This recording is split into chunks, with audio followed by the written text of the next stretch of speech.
What's going on, guys? It's Jimmy here. We got some big news here on Social Security, Medicare, Medicaid, and the changes that they're working on right now to fix these massive problems and make them solvent and make sure that they're going to be around here for you and I and everybody here in our country. Take a look here. As the Social Security reform debate heats up on Capitol Hill, leaders weigh if raising taxes is the answer. I got several different things to go through here with you guys. This week, the Senate Budget Committee met on Capitol Hill to consider the dilemma facing the program.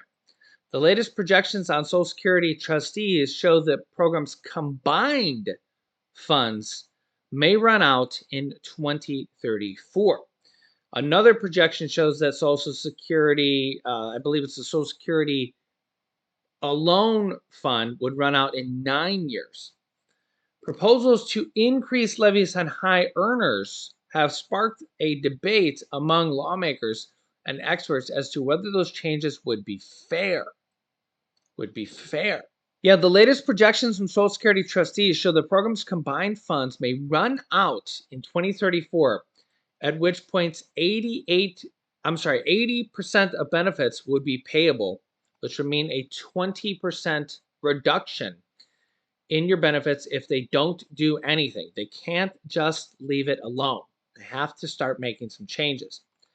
The fund used to pay retirement benefits may run out even sooner, in 10 years. There's another projection that says 9 years. At which point 77% of those benefits would be payable. Again, that would mean a 23% reduction in Social Security benefits if they don't do anything. This is the problem. If they don't do anything, we're going to hit that very soon. 9, 10 years will roll around like nothing.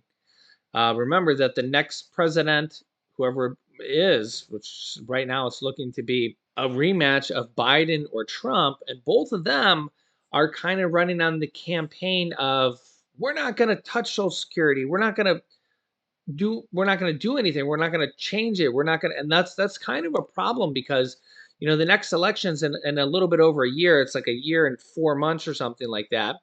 Okay. And then they got 4 more years. So you're looking at 5.5 years. Okay.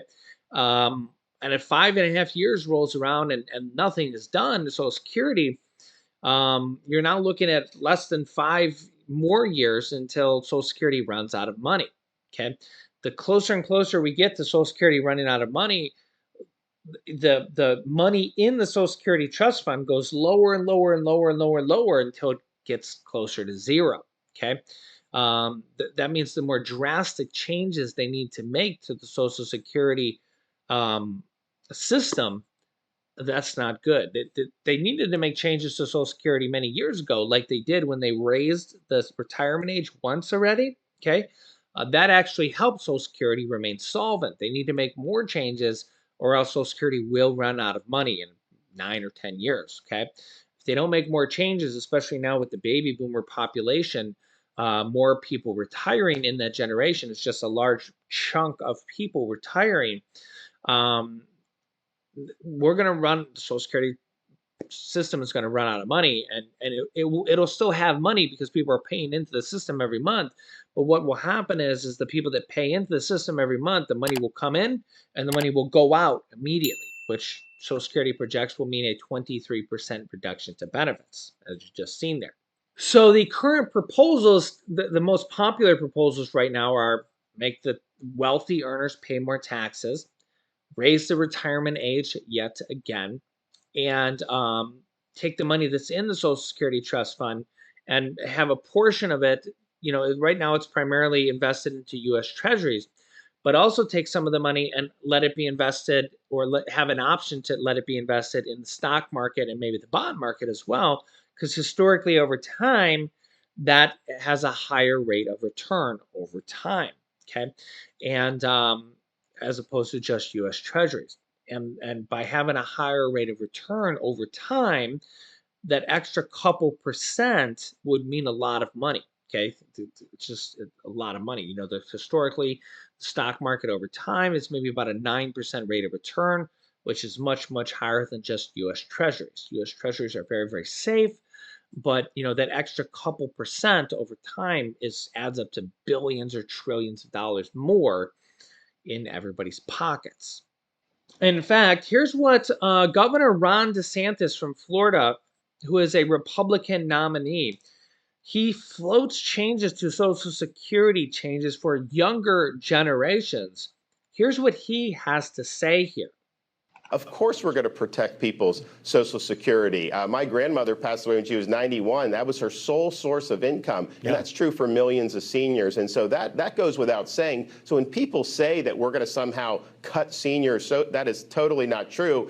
Talking about making changes for people in their 30s or 40s so that the program's viable, that's a much different thing. And that's something that I think that there's going to need to be discussions on. But that's just the reality in terms of where I've been. Quote, Senate Budget Committee Chairman Senator Sheldon Whitehouse, Democrat from Rhode Island, touted his bill, the Medicare and Social Security Fair Share Act, that would require wages above $400,000 to be taxed for Social Security.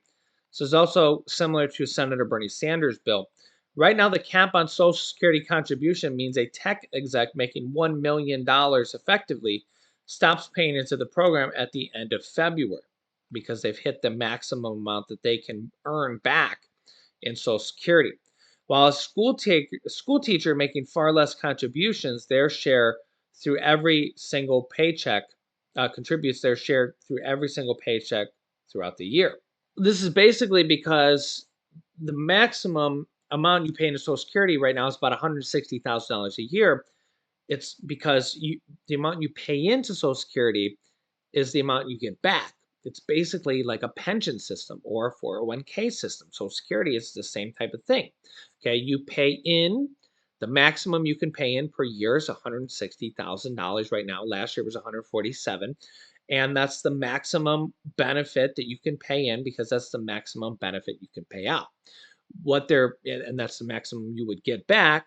Okay, so anything over that, Social Security has a cap on, so you wouldn't pay over that. What they're proposing is that high income earners would then pay more money in, but they wouldn't get any benefit back for that money. They would then pay more money in, but the money would be lost. It would go into the Social Security system, and it would pay money for other people, and they wouldn't get any of that money. It would basically be a Robin Hood type of system, tax the wealthy and give it to the poor. Okay. Um, the problem with this is that the wealthy in the United States, and I'll show you it here so you believe me. You can see a quote here. The top 1% of people in the US paid 42.3% of the total taxes in 2020. So 1% of people in the United States actually paid 42% of all the taxes collected in the United States, just to kind of give you an idea there. So, yeah, there's a lot of tax loopholes and stuff like that.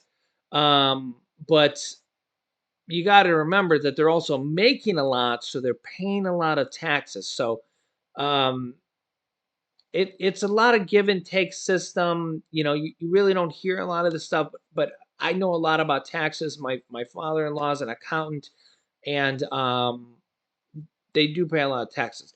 It's not really the top 1% of people that are hit there. It's more those people have a lot of money. It would be more the middle upper range of people that maybe live in New York City, maybe live in California, the high population people, and the high, or not high population, the high cost of living places where homes are like $1 million, and maybe Hawaii and places like that. Very high cost of living, New York City especially, and Los Angeles, where it's very expensive to live. And a studio apartment costs $800,000. Those are the people that are maybe going to get hit, and it's going to be it's already expensive for those people to live in. And now they might get hit with an additional Social Security tax, and it's already hard enough for people like that. So I don't know. You can let me know your thoughts here in the comments. Nothing's going to happen if we can't get Republicans and Democrats to agree. And this has already been happening for years and years and years. And our Social Security system doesn't get fixed. So you can let me know your thoughts here in the comments.